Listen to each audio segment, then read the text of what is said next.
Welcome to another episode of The Breakdown, one of the biggest stories, conversations, flare points, I don't know what you want to call it, of the summer has been the surprise.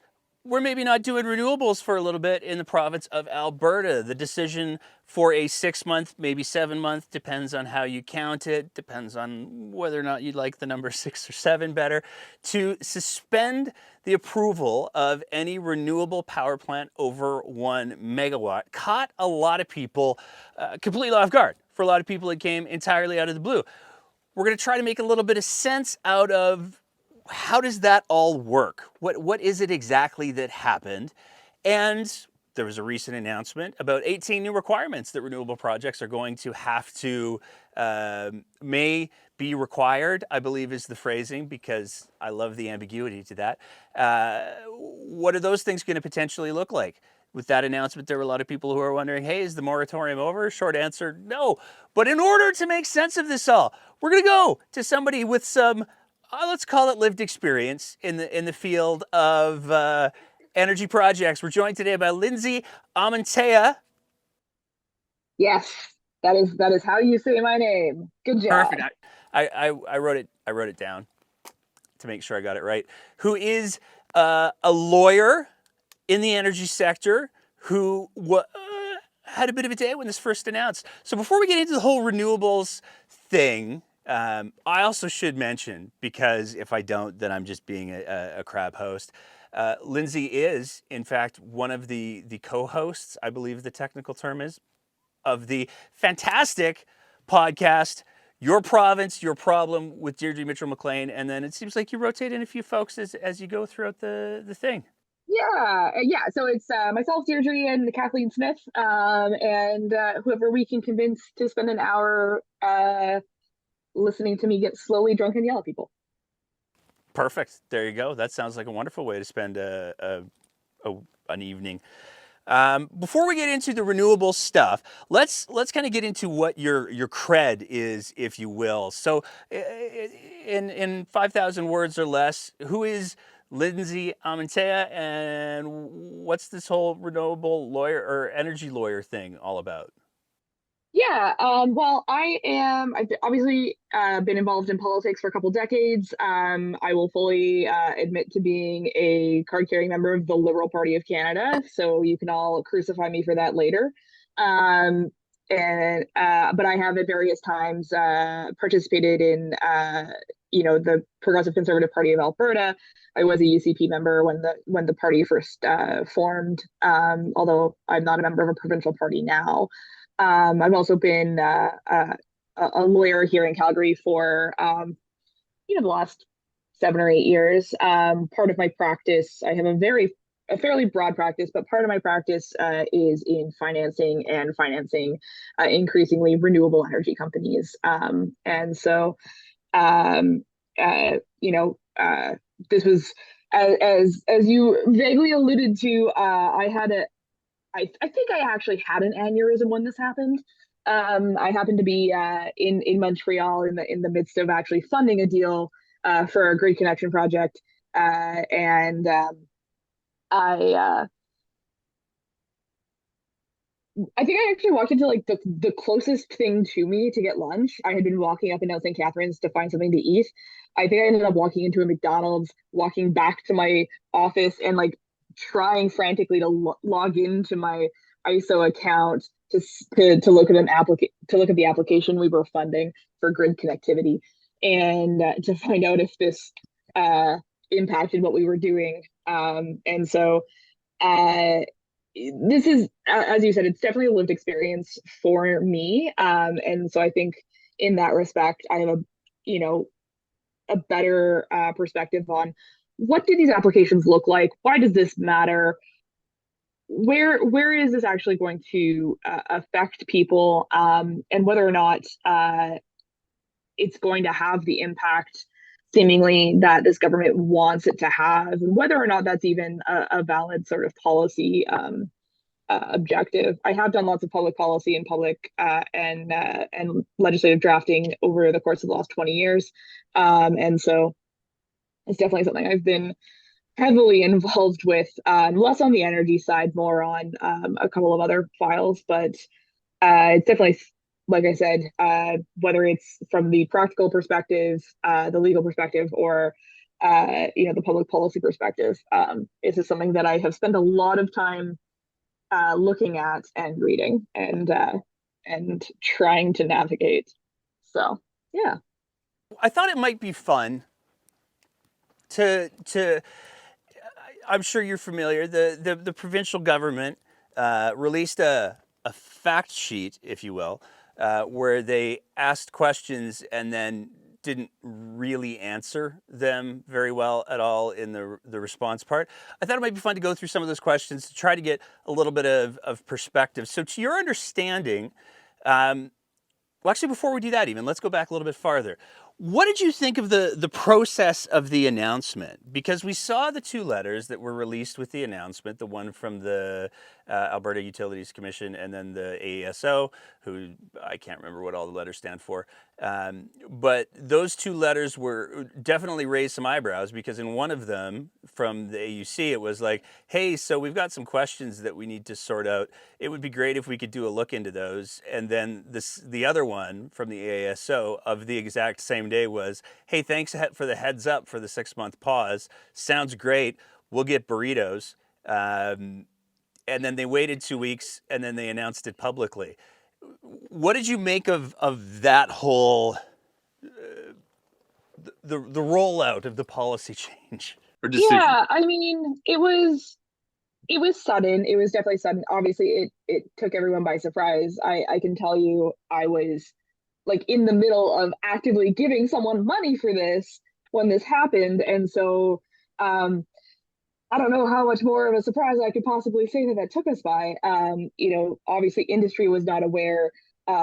Applicants were not aware. I was not aware. And so, and particularly the interesting thing I would say about the letter, especially the one from ISO, it's AESO, and it's the independent operator for the grid.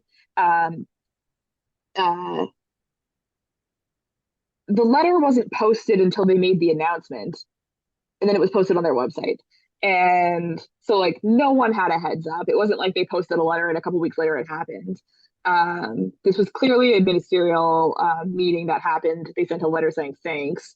And everything sort of got dumped on everyone on the same day. And so it was very, it didn't give anyone the opportunity to, if your application was sort of, at the end, try and sneak it in or like speed it up.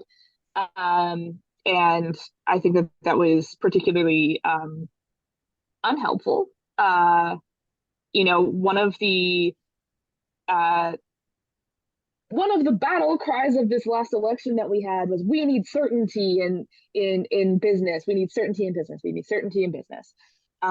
People won't come here if we don't have certainty, and for take what you want from this, but the NDP does not provide certainty. Well, apparently neither does the UCP. This government has just completely violated that promise that they made in the last election that we only just had with respect to certainty for business owners and people bringing money into this province.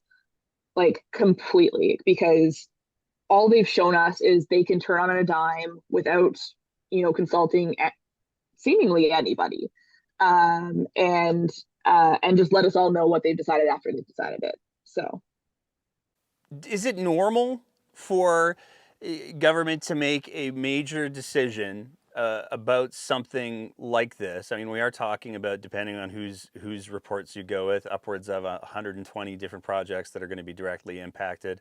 There's the question of the chill on the business community and the investment community into renewables. Is it a normal thing to see a government make a big decision like that and then just be like, but don't tell anybody for 2 weeks because we have an announcement. It's not going to be a press conference. We're just going to send out an email, but it'll cover everything. Is that a normal way? I mean, you definitely see moratoriums on discussions outside of ministerial offices. Like, that part is like fairly normal. What I would say is not normal about this announcement or the way that they've done this is two things. One, that there's no transition period to deal with the fact that like there are ongoing projects that are affected by this. And secondly, and this is a point I've made before in other spaces, the pause comes at the midway point in the application process. And it's the only part where the Utilities Commission is involved. But to understand why this is so problematic, you have to look at the entire process of a grid connectivity application, because it doesn't start with the AUC. It actually starts with ISO, and it starts with making an application to get I'm trying to think of what the word is for it, but basically the go ahead that there is a need for more connection to the grid. There is a need for further energy. The need exists because when you make that application, you say, okay, this is the part of the province that I want to do this in. This is where the grid is now. This is how much will have to be built in order to connect. And they look at that application and they say, okay, yes, there's a need for it. We do need more energy. So let's keep going, right? Because if the answer was no, we're good, there's no point in continuing on that process. And so there's sort of, that first step to say, okay, yeah, there is a need. And then you go through all of your environmentals and you go through a lot of your municipality applications and making sure you have the right land use. And, you might not have to, if you don't own the land, you don't have to lease it yet, but you do have to have agreements in place to be able to lease it, an option, if you will. You need to have had a conversation with whoever's going to construct the project. You need to have had a conversation with AltaLink and Fortis to make sure that they're on side so when the connection actually comes, when someone literally plugs it into the grid, because that's what you do. You build a bunch of stuff and then you connect it to the grid. That they're going to be okay with that when the time comes, and in a lot of ways they control that process and you sort of just pay for it, because they don't want you screwing up the rest of the grid by, I don't know, putting a nail in the wrong place or whatever goes on there. And so I'm a lawyer, not a construction worker. I don't know. So all of these things are happening, and the AUC really comes in sort of at that midpoint in the process, and that's where we've paused these projects. We've paused them at ISO has a nice little infograph, and it lists 5 steps, and we're pausing projects at step 3. And to give perspective, you're at least a couple of years into this by the time you're getting there. These projects are not, it's not like someone like last week was like, hey, we should build a solar farm. We're talking like you could have been 2 or 3 years into these projects, and now they're being paused. And I think that again just provides very little certainty, and is very problematic for some of the people who and some of these companies who have invested a lot of money and a lot of time into this process. So I just want to make sure that I'm wrapping my head around this properly.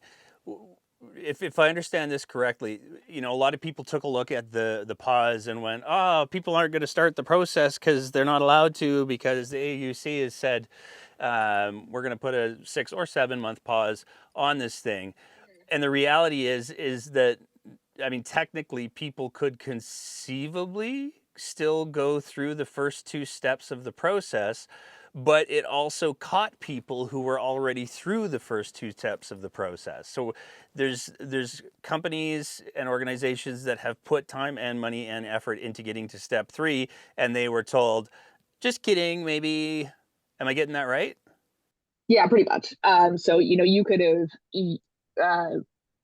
for it, you could have been years into this, $100,000, $200,000 into your environmental reports and your hydrology reports, and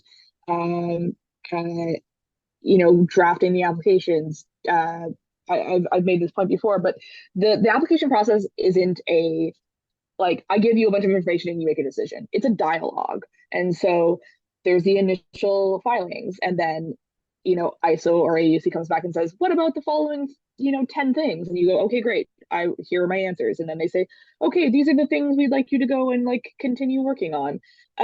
This is where we think there are some concerns. So we want to see more information about it. And so it really is a back and forth and a dialogue.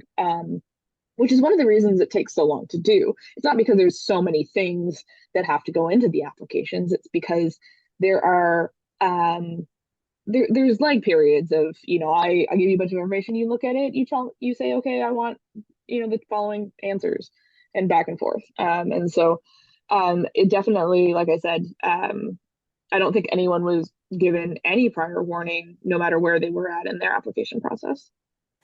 I mean, the way that you explain it there is sort of an evolving conversation. The first thing that comes to mind for me is if it's this evolving conversation, it's not just like I filled out form X32B, give me my approval. If there is this evolving conversation, do you believe that a pause was required in order to do this review, in order to introduce any changes that may need to be introduced?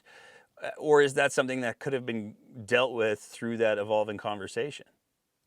So if you actually read the two letters, there was a couple of issues that were identified, and one of the things that was identified by ISO, which is not addressed by any of this, is that there are too many applications because it's too good a deal to start building stuff here. People want to build renewables here.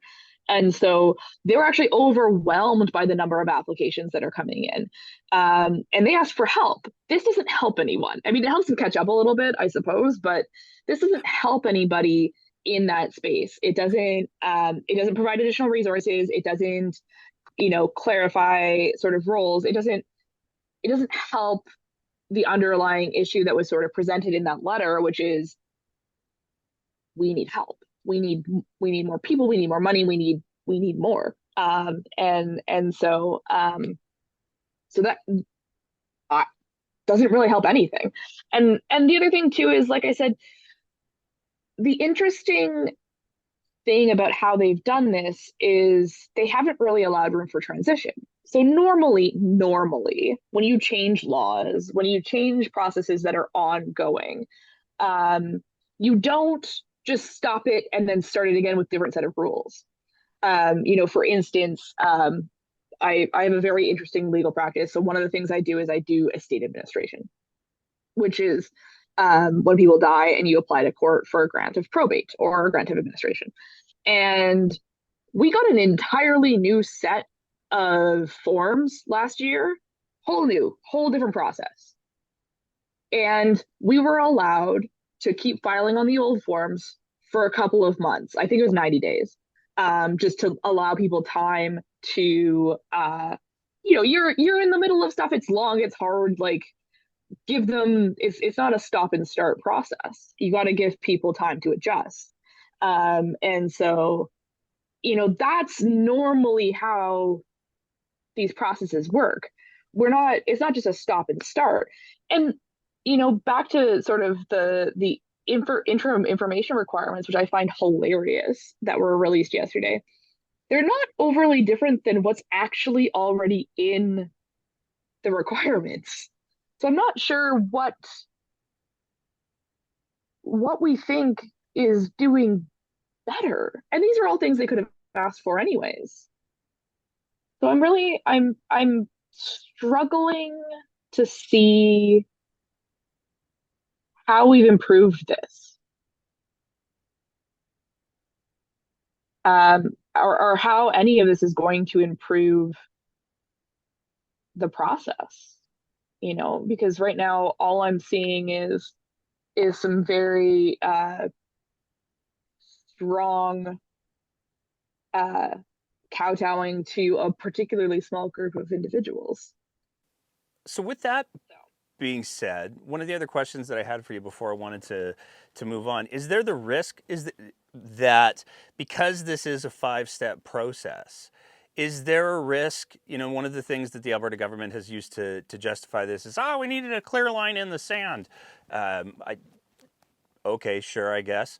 But is there a risk that somebody could have gone through steps one and two and spent hundreds of thousands of dollars or more to put together what's required in steps one and two, and then they get to step three, and now all of a sudden, who knows what the changes are going to be? I mean, we still have like 5 months left of them doing updates or whatever. Uh, is there a risk that there could be changes made enough so that those projects are just, they walk away from them? I think the risk in people walking away at this point is whether or not they've already invested a bunch of time and money and they have to go do a whole bunch of different things. Because again, like I said, I'm not seeing a ton of differences other than for reclamation, which I think is hilarious um, as a general rule. But I don't know if it's going to create some sort of economic challenges in terms of um, the cost of these projects and whether or not they're going to be able to fund them, whether or not they're going to be able to um, build them in an economic way. I mean, ultimately, what I would say is the cost, and and I think everyone who's a consumer of energy in this province is well aware. Energy companies, electricity companies are making a killing here. And so I think it would take a lot to make these projects uneconomic. I think the risk you're going to have is not the projects that have been started, but again, going back to that certainty principle, whether or not anyone's going to put capital into projects like this in the future because you don't know how long it's going to take you to get that return. Right? Like I think if you have enough sunk costs, you're just going to move forward because you have to, and you've already sunk enough money into it. But I think it will definitely, and the behavior of this government will definitely give people pause in considering, if I could go build a solar farm here, or I could build it in Texas, and I know that the Texas government's just going to do the thing that they said they were going to do, I might as well go build it in Texas. And I do know that there's at least one project that ended up getting uh, moved to Texas on that basis. So Oh, wow. Um, I mean, you talk about the behavior. That opens a window for me that I'm going to jump through. Um, are you aware? I mean, you're much more inside the sphere of how these things work than the average Albertan. Do you know why this happened, the moratorium? Because we've seen from Danielle Smith, when they made the announcement, they included these two letters and they said, oh, see, the AUC and AESO, they asked for it. And then a bunch of people actually read the letters and went, no, they didn't do that, though. They didn't ask for it. They said, we have these problems. And the other ones said, thanks for the heads up about the pause. And then Smith pivoted to, but you know what? It was the RMAs. It was the rural municipalities of Alberta. They said that they really wanted to pause. They did two resolutions about it, and then people went and actually read the resolutions and said, no, they didn't. And I mean, just recently, I mean that conversation's been going on for a few weeks, but just recently, the Globe and Mail confirmed it as well, where they said, yeah, no, the president of the RMA said very clearly, we didn't ask for the moratorium. We welcome the conversation. We're glad we're having the conversation because we have our own concerns, but we didn't ask for the moratorium. So, like, why is there a moratorium, I guess, is my question. Do we know? Or is just this more. so I don't. And I say this as you're right. I would consider myself a bit of an insider. And I have been puzzling since this happened. It's been about a month now. I've been puzzling since this happened as to who benefits, like who specifically benefits from this. And I've been really having a hard time finding a real answer as to who specifically is going to benefit from from this pause, from this shakeup, whatever. And the only thing I can honestly come back to, and the only thing I can think of at all, is natural gas producers. In terms of, like a large a vast majority of the energy or the electricity generated in Alberta is generated from liquid natural gas. And so as the grid decarbonizes, as we move to and I had to set up an NMAX account for a house the other day, and you can actually pay extra. And I didn't know this. You can pay like a couple bucks extra to make sure that your electricity is sourced from a sustainable uh, uh, uh, uh, source. And so, which I didn't know. And so I thought that was super interesting. And I wonder how many people are taking advantage of projects or programs like that.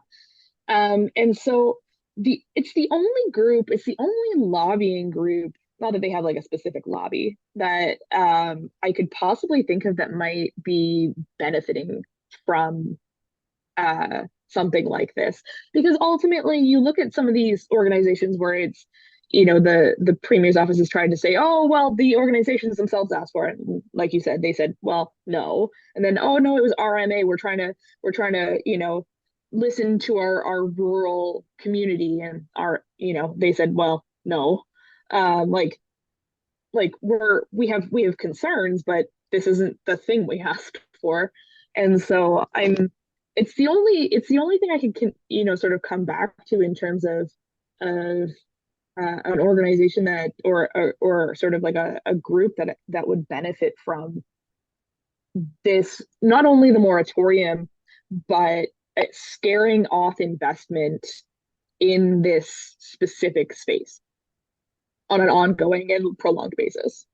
I mean, we've had the team here has a running bet that we're going to see an announcement for a new or a couple of new natural gas power plants, because one of the lines of rhetoric that the Smith government has been using is, oh, they're great, solar and wind, they're great, but sometimes the sun doesn't shine. What are you going to do? Sometimes the wind doesn't blow, and it's like, have you ever been to southern Alberta? But um, the thing that they've been pivoting to is, we need the base load. We got to have the natural gas for the base load. We need more natural gas. Smith did a whole thing where she talked about how she was horrified that there were no new natural gas projects that were being created in the province of Alberta. So it definitely seems like I don't know, some people might say that they're picking winners and losers economically, which is fascinating for a conservative slash libertarian government. But um, it's wild to see that there is still, like, this was announced August 3rd. We're recording this today on September 7th, and we still don't know why this is a thing. I don't think we're going to know why this is a thing. I don't know that anyone's ever going to come up with a real answer. I don't think there's ever going to be the one meeting that happened where this was spawned out of that. And so I don't know that that's where we're going to have a true clear answer to that, at least from a political perspective. Unless it turns out that a bunch of ministers own a gas power plant. Um, I don't know. And I find it so interesting, the argument about the baseload, because you look at sort of, the rest of the country, and the numbers are completely flipped in terms of electricity being generated from, fossil fuels. We're at 80 something percent. And every other province in this country, it's almost 80% renewables, if not more. I remember I grew up in British Columbia for reference, and I remember like being, a kid, and being asked to run large appliances at night to help even out the baseload. And I will tell you that as an adult, I still do that. You know, I run my dishwasher at night. I run my laundry, like I turn the laundry on at night. I run the dishwasher. Like I do all of these things at night to even out the baseload. And so it's a thing you can do, and it's a thing you can definitely condition the population to do. Um, Clearly it stuck with me. It's been 30 years, and I still do it. And I don't even live in that province anymore.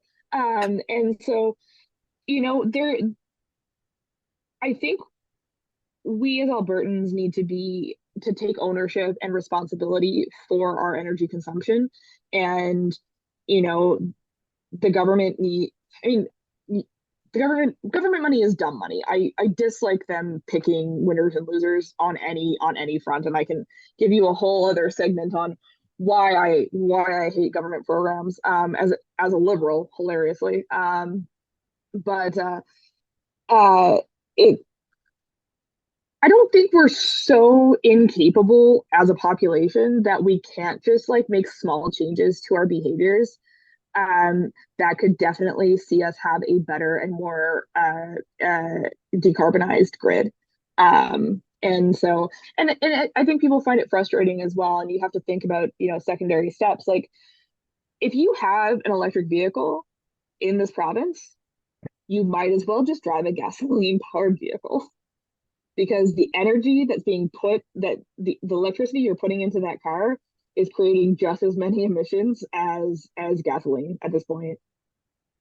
But I mean, to your point though, if somebody was, because I know that we're going to get some people, aha, you see, electric vehicles are evil. But correct me if I'm wrong. But if you were in a province where that ratio of power generation was flipped, if you were in somewhere that had the 80% renewables, all of a sudden the market become like using an electric It does vehicle makes become more sense. it becomes decarbonized. It definitely does. You have to look at the whole life cycle of what kind of electricity are you putting in your vehicle?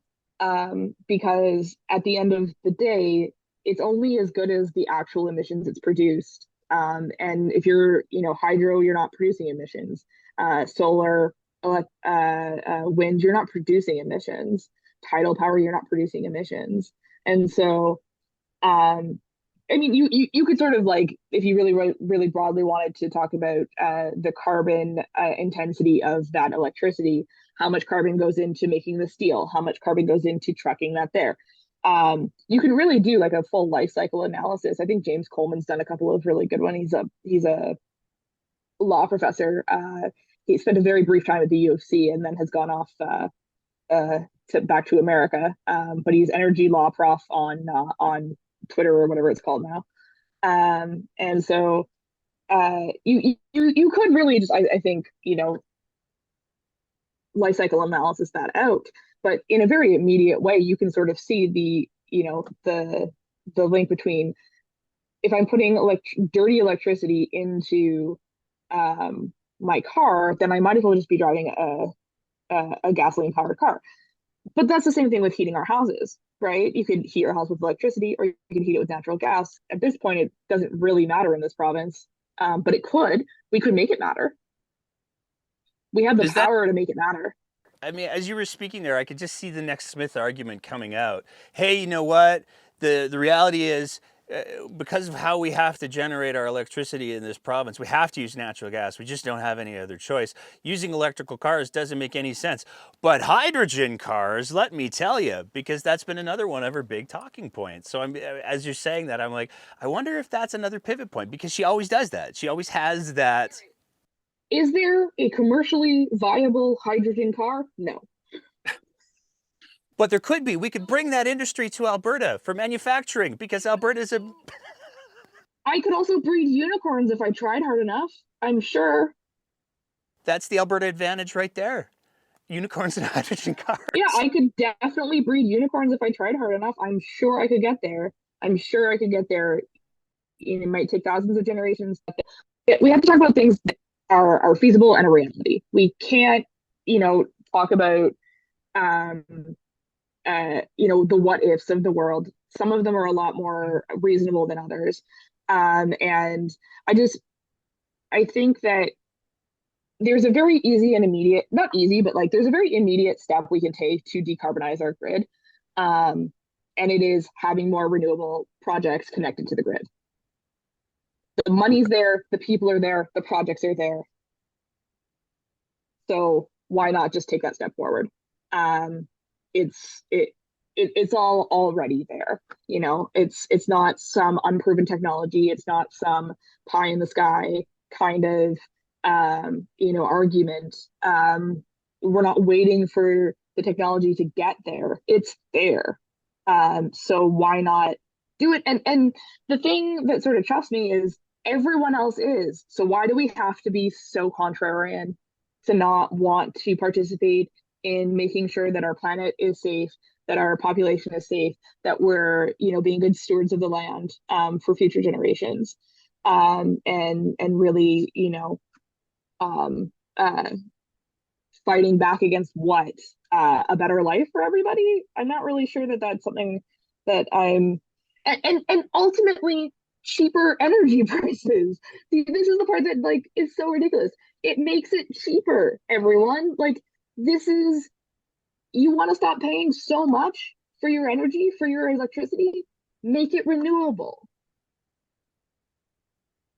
That's it. That's the end. Would you like it to be cheaper? And this is why, big C conservatives kind of like drive me insane because are you not here for the market to make shit cheaper for everyone? Well, this is where it gets interesting because one of the criticisms, I mean, I think that you're right. I think that if all things were equal, then we would see more renewables result in lower electricity prices. But one of the problems that's been identified not only by a number of economists and energy people, but also literally by the premier herself, is the reason why energy prices are so high isn't because of supply. It isn't because of a mixture of renewables and non renewables. It's because of a principle called apparently economic withholding, where the power companies are like, hey, supply and demand. Boy, if we did the supply thing, stuff would be cheap. We wouldn't make that money. How about we decrease the supply for fun?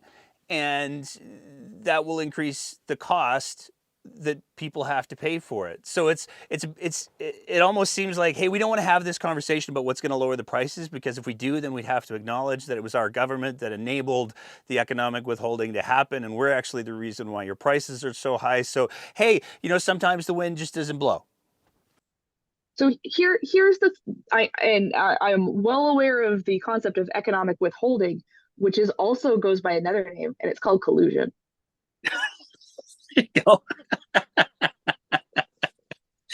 I mean, yes. We all got mad when Loblaws did it to make bread prices higher. We all get mad when it appears, at least nominally, that gas stations like to match their prices to each other. Um, Fun fact, kind of illegal. And so things like economic withholding or collusion, and I'm just going to call it collusion because that's what it is. And there's no need to skirt around it. It's not involuntary, involuntary swimming, involuntary Hmm. drowning. Um, uh, it, the more players there are in the market, the less likely you can do that, right? Because eventually, not everyone will uh, participate in something like that. They will just price it to the market. The broader the market, the less likely this is to happen. Hashtag and OPEC. But whatever. So you can deal with that by simply having more people on the market, and being able to push that power through. This is a thing where at this point free market might actually be the answer. I want to wrap up, because this was the fun thing that I wanted to do. I want to wrap up with a bit of a rapid fire where we're going to juxtapose your answers with the fact sheet provided by the provincial government, because uh, I got into it a little bit with one of the high-ranking government folks, where he said, "Hey, where's the lie? How is it being dishonest or misrepresenting?" And he didn't reply back after I said, "Well, how about here and here and here?" So I want to get, but I'm by no means an expert. I'm just somebody who has a reasonably good bullshit filter. So I'm going to run through the questions. If you could give me your take on the answers, and then we'll let you get back to your very busy day. Why were renewable applications to the AUC paused while the AUC conducts its inquiry? What do you think the answer to that question is? What do I think it is, or what should it be? I want to know. Give me the no spin answer. Uh, because they're not very creative in dealing with problems. What will happen to workers in the industry during this phase? Is it going to affect the blue collar workers who are trying to put food on the table? They're all going to get laid off. I don't know what they think is going to happen. Won't and we just had this conversation, but it's the next one on the list. So I'm going to ask it anyway. Won't adding more renewables solve the problem of high electricity prices? It can, if you let the free market reign. I know, and you've already answered this one, and you had an example of a company that you know that moved its project from Alberta to Texas. Are we going to miss out on investments because of this pause? Entirely. Not just for the next 6 months, but for years to come. Okay. Do you know there's some debate because the Parkland Institute did like a thing where they said it's going to affect anyone between 91 to 118 projects. The government claims there's going to be only 13 projects. Do you have any idea how many projects are actually impacted by this 7-month moratorium? I'm going with about 100. Okay, so more than 20. More than 20. Less than a million. What was the timeline for the government decision to impose the pause? And this is where, again, the government says, hey, we were listening to the RMA, the AASO, and the AUC. I think someone got drunk one night and decided this is what they were doing. And they decided in a week or 2 weeks. What was the plan for engagement with industry and impacted groups? There wasn't one. Why can't concerns over land use and reclamation be handled without a pause? They could have been. Does the government subsidize renewable projects? Sorry? No, they don't. Every participant has said that they could have done this without pausing it. Do they subsidize projects? The provincial government? No. Why is there no pause on oil development? Because those people donate to conservative parties. Why are foreign companies choosing Alberta for renewables generation? They're not anymore, so good luck. This is probably my favorite one, and I know that you talked a little bit about this in the pre-interview, so we might spend a little bit more time on it. That's okay.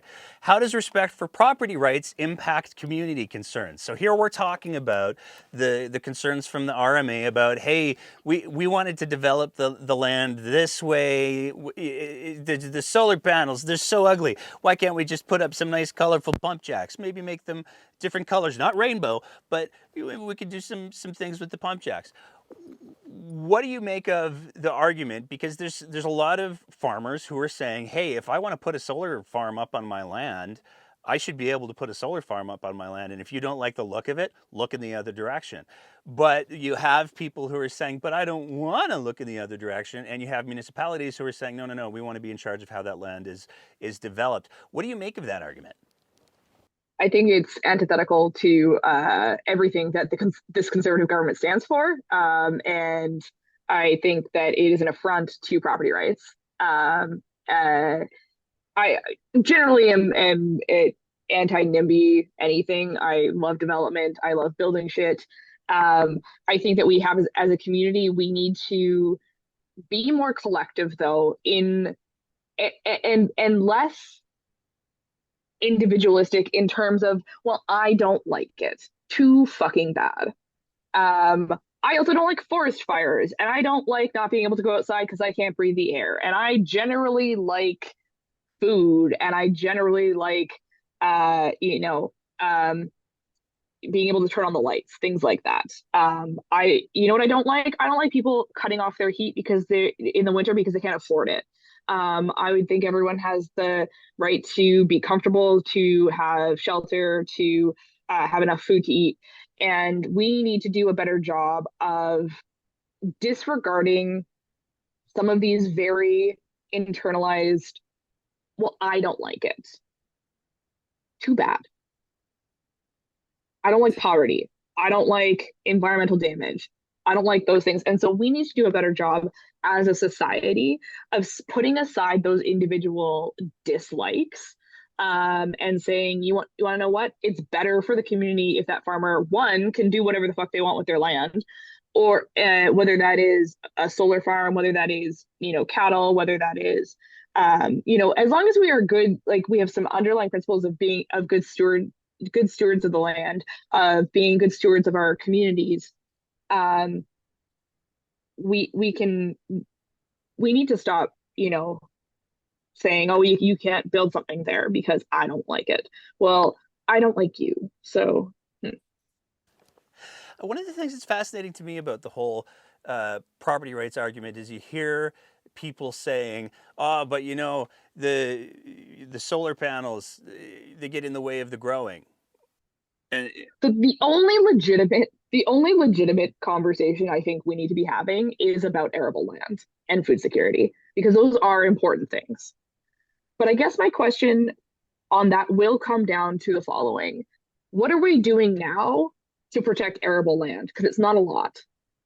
Again, I came from British Columbia, love BC, reasons I don't live there anymore. But um, in British Columbia, they actually have something called the Agricultural Land Reserve. So in the 1970s, the province just designated all arable land as part of a reserve, and you can only do specific things with it. And in order to do anything other than the specific list of things, one of which is a golf course, don't ask questions, I don't know. Uh, you have to actually apply on a plot by plot basis to remove the land from the reserve. So if you wanted to, for instance, build a house on it, you have to. That's not just like a farmhouse for farming. You have to make an application to the provincial government and show why you should be able to use it for something else. And so if our concern, and this is a broader concern than simply renewable energy, if our concern is food security, it's the use of arable land for other purposes, what are we doing on a broader scale to deal with that issue? And the answer is nothing. We only are dealing with this because we don't like renewable energy in a very specific limited set. And so I think that that's a broader conversation that needs to happen exclusive from the conversation around renewable energy because it's it's a broader conversation that needs to be had by society about how do we keep food security in our country, in our province. We saw lots of issues in the pandemic around that, and I won't get too far into that. But water security and food security are huge problems. We've seen what happens when we don't deal with those issues, and we rely on sort of a global supply chain. And so that is an issue. That is legitimate. That is the only legitimate issue in this entire conversation that I will take away and tell people that they need to actually have a conversation about. It is the only one. I don't care if you don't like The View anymore, friends. I mean, my question, I just go back to like, there's that gif of the little girl who does the why not both? And I go back to that because, as much as you can say, and I agree, food security, huge, huge, huge issue, especially with the effects of climate change on arable land. But the counterpoint I have is like, how much growing are you doing in February in Alberta? Well, and I mean that is a solid question. And so why not both? Why not both? That's actually it's not a little girl. It's the one from Cusco. Well, there's a couple of different ones I've seen. Um, and so no, you definitely not. And so the question becomes: is it easily removable? Is it something you could do in certain times and then remove it and grow? Does it have an effect on the soil? Because there are processes where you're going to want that the sunlight to hit and the snow to hit that soil so that it doesn't dry up, things like that. So I don't know. I don't know if there's a creative way to do both at different times of the year. There might be, and uh, but but that is probably the only legitimate actual concern that I am happy to have a conversation about because I think it's the only one, and to a much smaller extent, reclamation. But those are the only two real problems that have. But these have always been problems, and it's the same conversation with the oil sands. How much of that was arable land? I don't know, but it's not now, and it's definitely not going to be anytime soon. Like that one's over. That one's done.